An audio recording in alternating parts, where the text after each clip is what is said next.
On Christmas Eve 1994, while millions of families across Europe prepared for holiday dinners and midnight mass, 149 people boarded a routine Air France flight in Algiers. They had no idea that within minutes their plane would become a flying hostage crisis and nearly a weapon of mass murder. This is the story of Air France Flight 8969, the hijacking that changed how the world understood airborne terrorism. Air France Flight 8969 was an Airbus A300, scheduled to fly from Algiers, Algeria, to Paris-Orly Airport. Passengers were a mix of families heading home for Christmas, business travelers, and Air France crew members with years of experience. At first, nothing seemed unusual, but before takeoff, 4 men stood up. They were calm, they were armed, and they claimed to be Algerian police officers.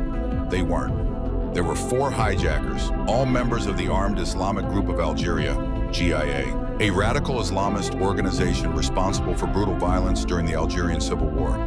Their goal was not ransom, it was not escape. Their goal was mass death.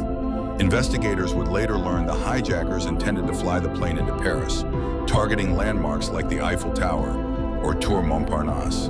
The aircraft was meant to become a symbolic suicide weapon, a chilling precursor to ideas that would echo 7 years later on 9/11. As negotiations dragged on in Algiers, the hijackers demanded fuel, publicity, and the release of prisoners. To prove they were serious, they executed hostages. One by one, 3 passengers were murdered, their bodies dumped onto the tarmac as a warning. Inside the cabin, passengers whispered prayers, parents shielded their children, and the crew tried desperately to slow the hijackers' plan. The Algerian government refused to allow the plane to leave, but pressure mounted.